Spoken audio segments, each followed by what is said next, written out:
Let's get more on our top story. The news that the country is out of its double-dip recession with a 1% growth in GDP in the last quarter. Let's talk to Dominic Ceraldi, who's the General Manager of Pimlico Plumbers. He joins us live from central London. Very good morning to you.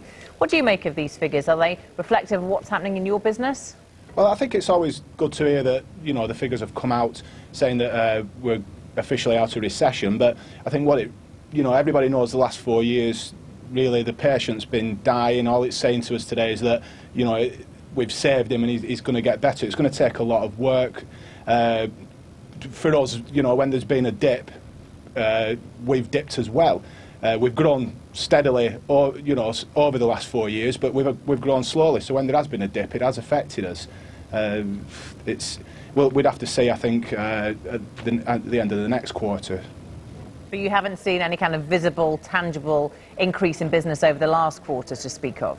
Well, I think we're stuck in between service industry and construction industry at Pimlico. And, the reactive maintenance and emergency breakdown side of things is a strong part for us. However, the side of the business that we haven't seen grow is where people want the luxury end, so they want a new bathroom, new kitchen, new extension, that type of thing.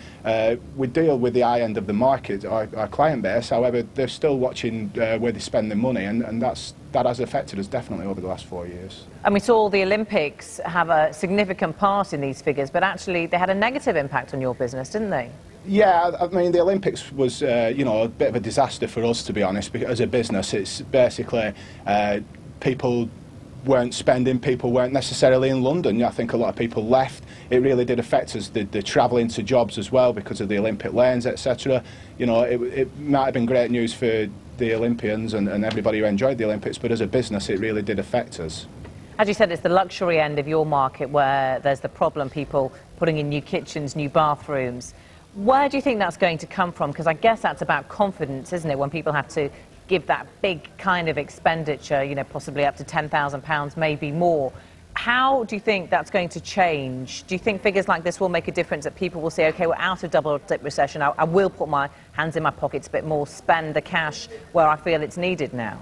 Well, I think that people have seen over the last 4 years that they're not going to just, today our phones aren't going to be inundated with people wanting brand new bathrooms. They're going to wait, they're going to see over the next 3 to 6 months, and I think maybe come April or May next year, then it may have an impact on us as a business and people will start spending again. But they're not going to just do it straight away because people are very wary, I'm sure of that now. They've seen how the recessions hit them and impacted on them. They want to see more money in their pocket first before they can do that. I think that expenditure, people are spending more now, but it's because things have gone up in price. It's not necessarily that they're earning more, they're just having to spend more.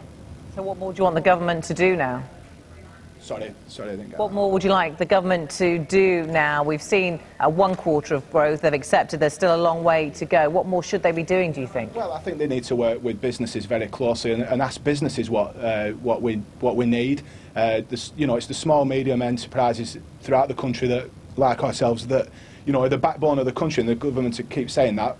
They need to put their money where their mouth is and help those businesses to expand, to grow, to be able to employ people. And, over the next 12 months, then we will definitely see a change for the better. OK, Dominic Ceraldi, thanks very much for your thoughts on the fact that today we are out of a double-dip recession. Thank you. Thank you. Well, there's more on today's GDP figures on Sky News for iPad. Now,